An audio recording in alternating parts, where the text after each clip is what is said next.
Broadcasting live from the Subaru of Gwinnett studio inside the Sonesta Gwinnett Place Atlanta Hotel. It's time for Gwinnett Business Radio.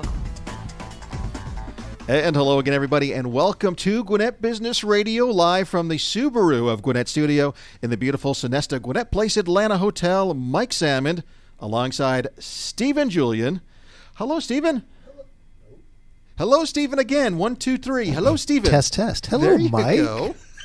That was fun. You didn't turn your microphone on. I know. There's a little switch. I forgot to hit the switch. You know, after 8 years, you're still teaching me the ropes. It's just going to heck in a handbasket. You know, I've not gone from good to great. I don't have my 10,000 hours of expertise yet, but I'm working on it. We had our 8-year anniversary show last week, and so we still have the hangover from that? Hangover.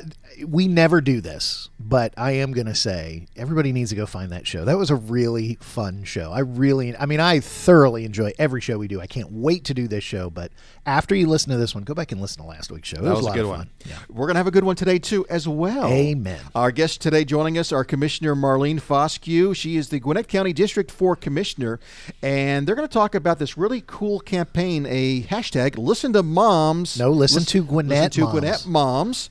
Public health education campaign, so we'll hear all about that. Also, Tiffany Kent is joining us. She's the founding partner of Wealth Engagement, and we'll talk about investing, and specifically for women. Absolutely. We're going to talk about engagement of wealth. Some tricks of the trade. Absolutely. But we're going to start with the Commissioner, Commissioner Marlene Fosque, Gwinnett County District 4. Marlene, great to see you. I'm glad to be here. Should I refer to you as Commissioner Fosque or Marlene, or how do you like to? Marlene is fine. All right.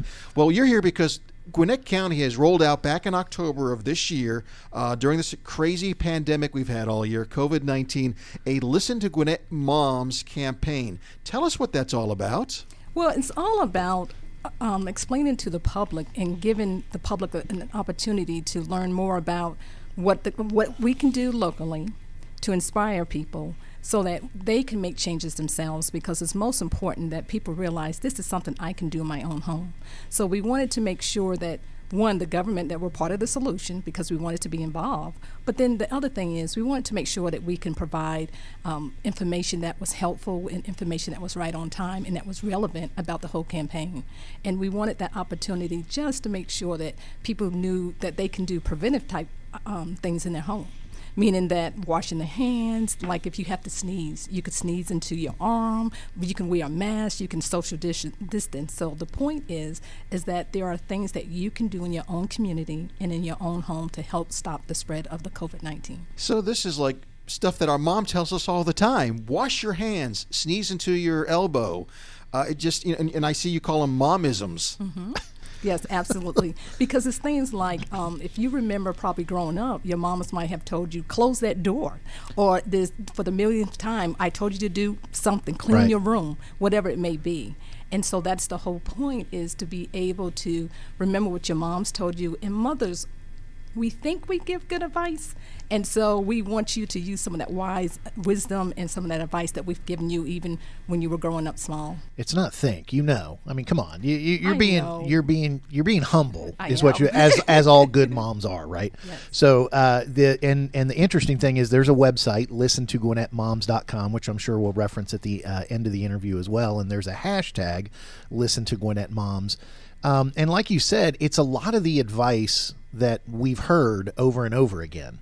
But what is unique about hearing it from Gwinnett moms? Is there some creativity that moms can add? Are they going to do it with a stern warning and shaking a finger? My mom, it was digging the fingernails into my wrist area when she wanted me to really pay attention, and we would talk about the mom canal of her fingernail marks in my wrist. Ooh, man, all of a sudden I'm feeling painful.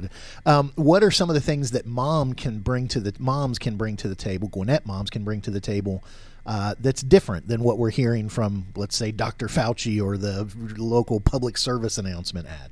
Well, one of the things we did was to use actual moms that live here in Gwinnett County, and we figured that if we use actual moms, then they can tie in better with the audience and with our communities because they actually know what's going on in the community. Then the other thing that we thought about is that let's allow them to be a little sassy, a little etched. And I remember when I was younger, they used to say that sometimes I was etched, and I never knew what that meant till I looked it up, and it was like a little sassy. So every now and then it's okay to be sassy, and the way that they tell the story, the way that they encourage people to actually listen to the moms, that's most importantly. I have a son who's in the Air Force, and he's in another state, and so I still tell him what to do, even though he's married and at a distance, and that's what mothers can do. Yeah. Well, you think about it, and even your son's in the Air Force. I'm sure he's a tough guy, and all the tough guys out there. And sometimes we don't listen to our friends or even our spouses or whatever because what do they know? But everybody, doesn't matter who you are, you listen to your mom. Yes, you should. At least you should. At least you should. And we feel like mothers can really stress the point better. There's a lot that you can hear based on scientists and TV and doctors, but it's something about listening to your mother that you'll be like, oh, okay. Your mom's never going to send you in the wrong direction. Not intentionally. Yeah, exactly. So this was rolled out in October of 2020. Mm-hmm. It's ongoing, obviously. Is there an ending point, or does it just depend on how this pandemic plays out? Well, really, it does depend on how the pandemic plays out, and there might be something else that we may encourage later on, but right now we just really want to talk about the COVID because as we know in Gwinnett County that our numbers have definitely risen as they have across the United States. So we want to continue to make sure that we push the campaign, and we have utilized billboards, social media. There's many different ways that we have tried to get the message out, emails and newsletters. And so I also have a newsletter, and I definitely mention it in my newsletter as some of the other commissioners do also. We recently, of course, went through all the elections and everything, and we're going to have some changes regarding the county commissioners and things like that. But we talked about it on a little bit of a different subject this morning before the show. We were talking about, when you back out of the driveway, you said you hit a pothole. You want to get that pothole fixed. You don't care if the person that comes out to help you is a Democrat or a Republican. I guess same thing with this campaign. I mean, it just crosses all party lines. It really does. It's all about your public health and what we can do, again, on an individual level and then on a community level, because you can talk to your neighbors about it from a distance, though. You can go out and still eat in restaurants and things like that, but then have your mask, and so do everything that you can do to control. It's really, this may sound funny, but it's really controlling your own germs, and you don't want the other person's germs either. So if we mask up, if we actually stay social distancing, if we wash our hands, if we just do a lot of different things that's just common sense, I think we can help curtail the COVID spread in Gwinnett County. We're speaking with Marlene Fosque. She is a District 4 Commissioner, the District 4 Commissioner in Gwinnett County. She's also spearheading the Listen to Gwinnett Moms campaign. And I'm going to push back just a little bit. Imagine that. I'm going to disagree with a politician. I know this is a first for you. But I can see after the pandemic kind of calms down and maybe shifts and maybe is not front page news, obviously we'll want to keep those messages. But I think the idea of listening to Gwinnett moms, there's a lot of other areas that Gwinnett County needs to listen to our moms about. I can think of education. I can think of bullying. I can think of, lifting other people up and just good, dad have the dad jokes. Moms give the mom advice. And so I'll throw that out there. Leave that in your, No, that's you're sitting on a gold mine. Right, is right. What I'm and so telling this you. is why it's such a great campaign. Yeah. And, even when vaccines come out or flu shots or anything, we can always easily pivot. Because that's what we have to do in today's time is to pivot and utilize this campaign for other ideas or other topics. Absolutely. So So it just started. We're broadcasting this show right about the middle of November. So it's been about a month in. Any good stories of one of the more creative moms that kind of brought a little of that sass that you talked about? One of the messages, whether it's in an email, are you guys thinking about doing any videos, stuff on social media? Is it just all pictures and words, or are there some good videos and share a little bit of the creativity? Because I would love to hear a politician talk about creativity. Well, some of the things that we've done through campaigning and working with Jackson Spoils and other companies is being able to open up in a way that people can write and leave notes. And so we want to engage with the public more often. And so right now we are figuring out everything that we're going to do, but we would like to do a one-on-one type engagement, or if you write in and ask a question, we can get immediate response. But with government, things take a little bit slow. So we don't quite have it down pat, but we're looking at creative ways to make sure that we can have an engagement and have people answering any type of questions. We have encouraged people to go out to our website and leave a note or either leave a message of some sort, and then we will in turn respond to them. But the live engagement, I think, is what we really thrive on. Mike, I've already learned something. I thought it was just an ad campaign, but here they're engaging one-on-one and with the community. I like it. What's really cool, too, and I don't want to gloss it over, is you could have gone out and gotten actors to go ahead and play the moms, but you, as you said at the very beginning, you got actual Gwinnett County moms. Well, one of the things, as you know, Gwinnett County is very diverse, so we wanted to make sure that we would have a campaign with a round range of different people who live in our community to actually speak and say what it is that they feel as a mom, what kind of wisdom that they wanted to give. And so by doing that, you have all different messages. You have a mom who say for the millionth time, I told you. And then I know that I used a lot of time, do it because I told you so, and you keep hearing why, right? And so that kind of helps to hear that, because we all think about, well, I've heard that before in my own house. So we wanted to make sure we were relatable. What's funny is the message is it's simple, but it's one we need to remind ourselves of, right? Absolutely. And one of the things, I just started a podcast through the county a couple of weeks ago, so I'm definitely going to plug it in there. And so we want to make sure that everyone has the same messaging, though, because there's so many different ways and thoughts out in the community. So coming from the Gwinnett County perspective, we wanted to make sure that the messaging was unique. And so this is one of the ways that we can do it. But absolutely through our social media, through Twitter, we can definitely promote this. Well, I want to give kudos to you, Marlene, and to the government, because a lot of times when you see things come from the government, they're not very creative. And this is fun. What? I don't mean. What are you talking about? I'm sorry. I don't mean to. I'm sorry. Not creative. We've all gone to driver services, or we've gone to a certain thing. It's a little lighter. It's funny in a way. It's like so cool, and I love it. And you're proactive getting out there and getting the message out. I mean, with the billboards and here on Business RadioX and the social media campaign. And I know it hasn't been very long out there. It's just getting going. But have you got any kind of response from any other governments or people in other parts of the country going, hey, that's pretty cool? Any feedback at all yet? No, I haven't personally, but I know if we do, it's probably because of jealousy. Exactly. But jealousy in politics, no. No, but I'm sure that across the United States and especially across Georgia, we all in each county, we want to make sure that to our local citizens that we are giving them an opportunity to stop spreading COVID too. So it's not just Gwinnett County. I wish it was only, but it's not. And so I think that everyone would be more responsible citizens if we just look in our own area and do what we can do, whether it's masking up, making sure our children mask up, if everyone have sanitized, if they can't get to washing their hands, to get somewhere to wash their hands, that type of thing. And what I love is I hope other people not only get jealous but then get over that and do something similar, because the first I thought, well, why did we do just Gwinnett? But it should be a local message. I mean, of course, we've got the national message. We hear that. But the local message, the more local you are, the more there can be agreement, because people in the same area can go, yeah, okay. And again, even if there's one little thing that they don't, well, I don't know about it, there's so many things we can do the same. Right. Sanitize our hands, wash. There's so many things we can do, and we should all listen to our moms. And one other thing, I think it's been amazing to see how creative everyone have been with masks, whether it's a solid mask or with decorations. And I'm waiting to see what happens, in the holiday seasons with the different masks that people have created and things like that. And I think it's interesting to see what someone has come up. It's a fashion statement now. It really is. But it's a safe fashion statement. Most ladies more so ladies than men, they want to make sure the mask is matching the outfit they're wearing. It's a big deal. Yeah.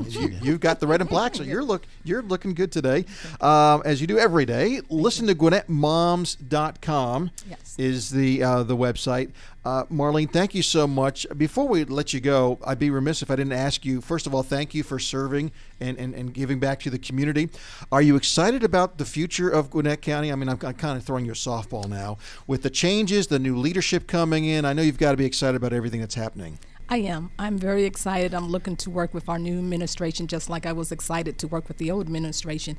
And it's one of the things that we're just advancing some of the good things that we already had and actually bringing in some new ideas too. But I'm very excited and I'm open to change. And And when we think about this campaign that we're doing, we want Gwinnett to remain a vibrant, thriving community. We want the economy to get better. We want our children to go to school and not have to choose. But one thing on that note that I'll say really quickly is, now that we know what distance learning is, there will be no more snow days. Because you're not going to close school. You can just go to digital learning. Oh, kids are hating that right now. So, but that's what we want to do. We would like Gwinnett County and our very diverse community to continue to thrive. Well, thank you for all you do, Commissioner Marlene Fosque, District 4 Commissioner here in the county. And again, the hashtag Listen to Gwinnett Moms Public Health Education Campaign. Thank you again for coming in, and thank you for your time. You know, Stephen, I'm going to give you a little segue here, make it easy for you. Before you do, I just all of a sudden had this vision of children taking their devices and their laptops and throwing them out in the snow and saying, I can't get online because my laptop froze overnight in the front yard. Yeah, that's like, but the kids throwing away their laptop or phone, it'll never happen. They're tied to them. I mean, the problem is you can't get them off them. Right. So anyway, I was just going to say that, when it comes to our moms, we love our moms. Amen. And that's the segue for you. Well, Hello, Earth to Stephen. Hold on. You always joke about my segues, and here you did one. I thought I didn't think you were actually going to segue that not only do we love our moms, but love is also what makes a Subaru a Subaru. Enjoy big savings and a hassle-free experience at Subaru of Gwinnett, where people sell cars. Visit SubaruofGwinnett.com. I know there are other Subaru dealerships, but you really should only go to one, and that's Subaru of Gwinnett. You can go to SubaruofGwinnett.com and join their family today, or come in and see the difference. If you're already a Subaruist, you're already in love with your Subaru, you're already so much in love you want to get another Subaru, then you can also check out their Facebook page and other social media platforms for the latest news, offers, and community events. I ruined the beginning, but I did pull it back. Well, when you have to say that you pulled it back, did you really pull it back? No, I'm just really begging for some encouraging words here. That my love language is encouraging words, and my mom did that really well into my life. So now I'm just trying to have you fill that void. Marlene and Tiffany, thank you for putting up with the shenanigans. We just had to pay some bills there. All right, our next guest is Tiffany Kent. She's the founding partner with Wealth Engagement. Tiffany, welcome to our program. Thank you, Mike and Steve, for having me here. You have no idea what you got yourself into, huh? I'm already experiencing it now. The doors are locked. You can't leave, so you might as well just have a great interview. Wealth Engagement, tell us all about your business and what you do. Sure.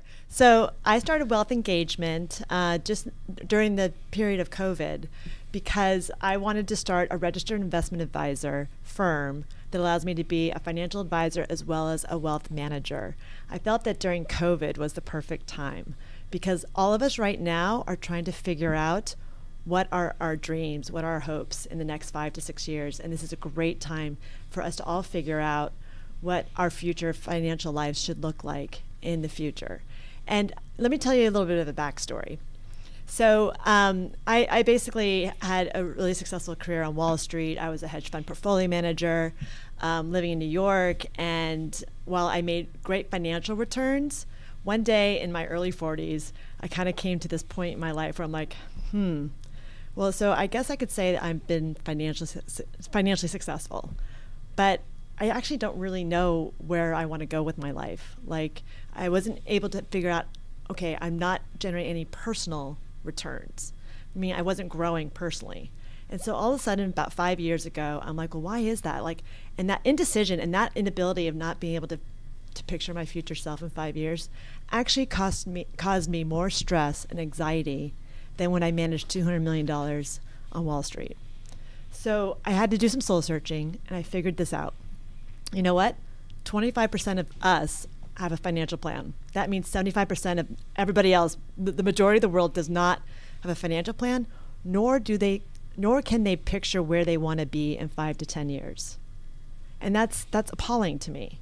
So I went through this whole, research process.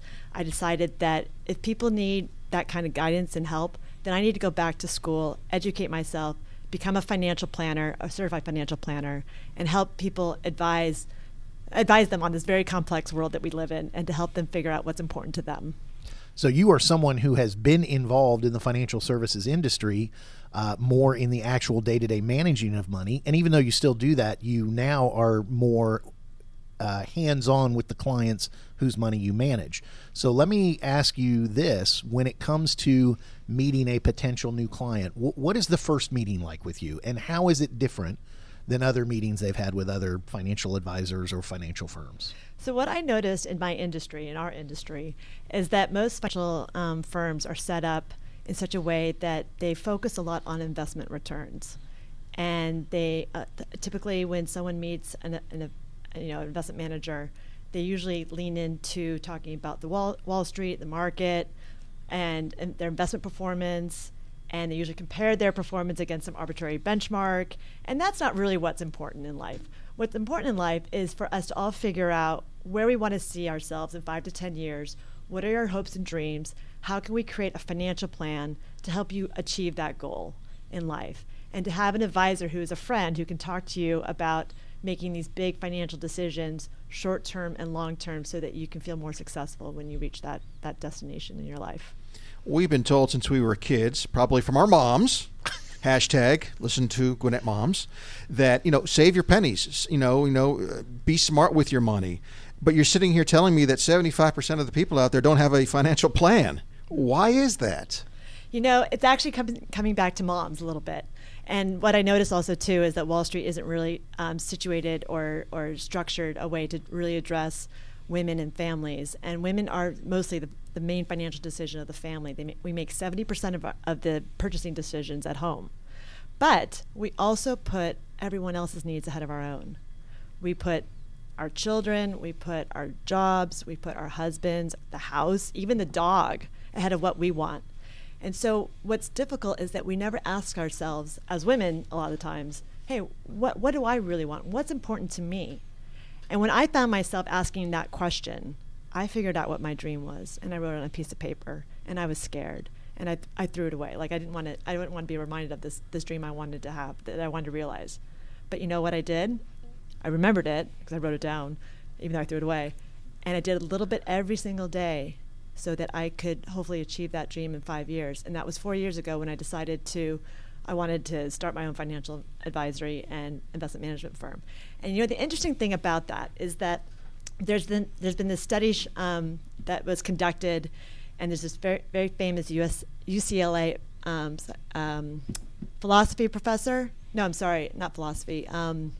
Psychology professor who did the study with age imaging photography that allowed the subjects that they were studying to have a picture of themselves 5 years from now. Mm-hmm. And so can you imagine all of us looking 5 or 10 years older and I don't want to. More no. wrinkles and more wrinkles, more gray hair. Dadgummit. Might not be as fit as I am now, but so what happened was that when people saw themselves 5 to 10 years later, they actually decided to save more for themselves or invest more for themselves, for their future selves. So if we can't have a vision or a dream of how we want to be, then how are we ever going to be motivated or think about putting together a financial and investment plan?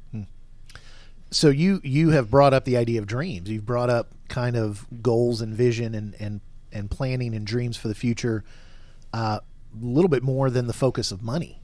So why is it more important to you for your clients to figure out their dreams than to just reach a money goal? Yeah, so when I think about financial targets and goals and monetary goals, they're kind of empty, and it's kind of like that number that everyone's maybe trying to hit. I kind of hit that number 5 years ago, and that didn't make me happy. And I had to figure out what was most important to me. Wait, money doesn't bring happiness? What? As it's kind of Covey talking in, I think he's in 7 Habits. He talks about, you climb the ladder and realize it was against the wrong wall, right? So if your ladder is just set up against and there was a well-known commercial series years ago where it was everybody's got a number. You would say don't reduce yourself down to a number, right? Don't even reduce yourself, but it's more about achieving your goals. Well, think about it like this way. Let's say as an investor, as a portfolio manager in my past, or I still am an investor, but there was a situation where I had a goal of hitting a certain financial target in terms of my investment portfolio, right? But there's so many things that can happen along the way. And with this one particular stock called Mobileye, I got hit. Like, I had a pretty sizable position, not a full position, but a short seller report came out. So a short seller comes out and says, this company's going to zero, and it was at maybe $50 a share, I can't remember, and for all these different reasons. And so what happens like that is that everyone just dumps the stock immediately. And that stock that I held was down 30%, just like that. And I'm like, oh my gosh, what do I do? Well, I had a strategy. Like, I had a plan. I knew this was a great company and it wasn't going to zero. So when you have a strategy and a plan and a dream of kind of like where the stock could go, similar to a person, I bought more in the dip. But if you're scared and you don't know what's going on, you sell. Yeah. Because you don't know how to navigate that dip. So obviously I bought more in the dip, and then I got bought by Intel, so I was really happy about that.